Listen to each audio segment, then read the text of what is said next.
Welcome back to the Tracie Trendy Show, my lovelies. It's another day, it's another dollar, and it's a brand new season of love during lockup. My loves, we got fresh meat.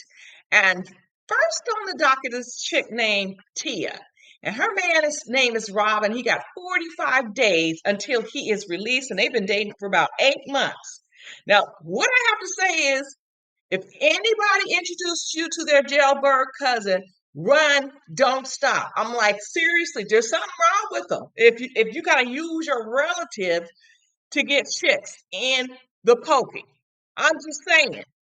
I'm like, don't they have 10 pounds?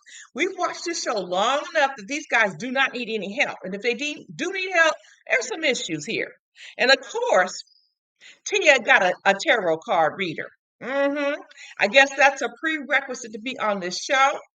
Anyway, this tarot reader happens to be her cousin, and I'm side-eyeing her because she is the one who introduced Tia to Rob. And Tia has admitted that she's been through a lot of trauma, and this cousin's trying to sell this seeping pile of poo on her cousin. I mean, really. I mean, seriously. You know this girl been through some things, and then you want to, my goodness. Anyway, mind you, now Tia needs to snap out of it because this man is telling her what he's about. He wants a stripper as soon as he step out of the joint. She talking about they agreed on 2 days being together, and it doesn't seem like they communicate too well because her cousin lets it slip that he'll be staying with another woman, a family friend, and she's totally taken off guard by this comment, my loves. Woo, woo. I'm like, Tia, those are some red flags you need to run. Now we have Savannah and Bradley. Now, Savannah's living in this plantation like home of her family to save some money, and while her man's in the pocket, I'm sure she's supplying money on his books. So that's even more money.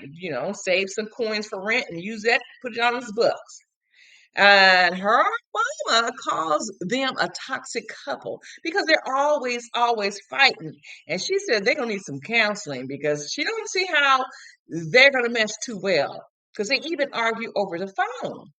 And her mom's main concern is that her daughter, Savannah, is going back to the pipe because Bradley was Savannah's weed dealer. Now, we will see, because Bradley doesn't seem like he gonna clean up his act at all. Now, Savannah says she has been sober, and she's straight. But I don't hear any kind of claims by Bradley saying that. And so the mom has every reason to be worried, my loves, because it seems like he's going to continue that lifestyle, and she don't want to go down that road again with her daughter because she fears there's going to be a relapse, even though her daughter say, "No, mama, no, no, no." Woo! Now let's move on to Sam and Krystal. Now Sam found his soulmate in prison. I'm like, you a sap. How many times have we heard that somebody found their soulmate in prison? And it's usually the guys, well, some women too. And the success rates of these couples is next to none. Mm-mm-mm. Now, we got to hear this chick. You got to hear this. This chick has a 14-year bid for slicing and dicing her ex-husband on the forehead. Now, she didn't get the 14 years for doing that. She said she got the 14 years for that.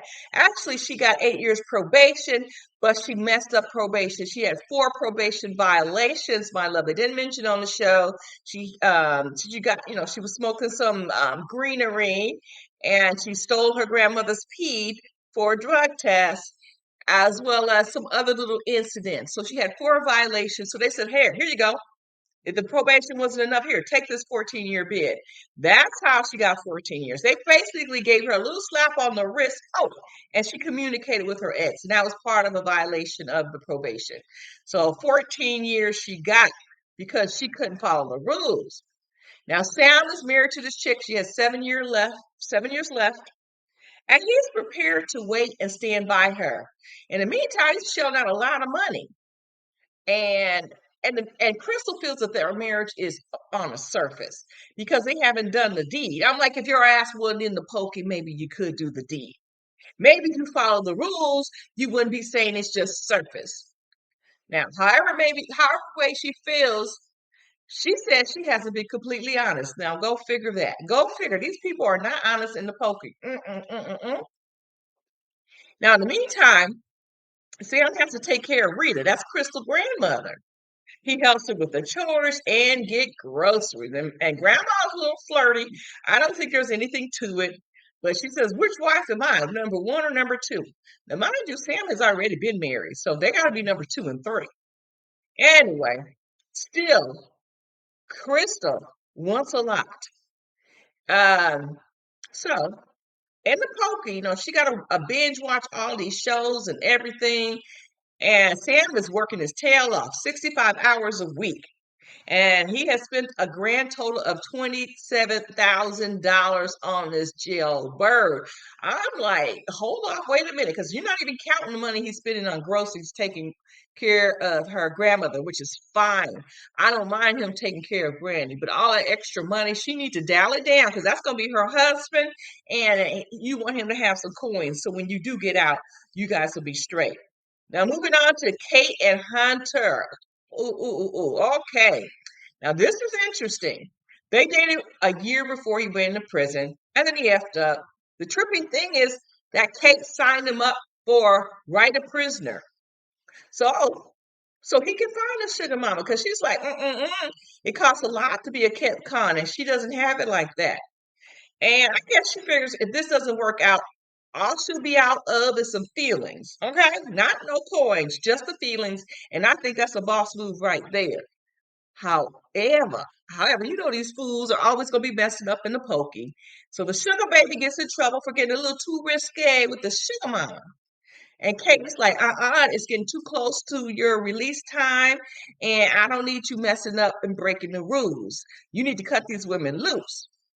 Now, according to Hunter, he's got a strong 10 women who in total put 2,000 on his books in a month. 2K, all that sweet talk. Now he's not giving out any, vitamin D, but he is giving the sweet talk, and that's $2,000. That's pretty okay. All right, 10 women. That's about $200 a piece, and all of these women want to be there at his release day.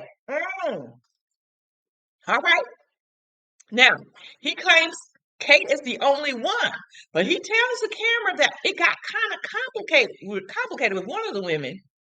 So it's quite interesting. So, my loves, there we have it. This is the end of the show. I'm not going to talk about no winners and losers because we know the cons always wins, and it takes a long time for me to do all that editing. We're just going to talk and tell how it is, my loves.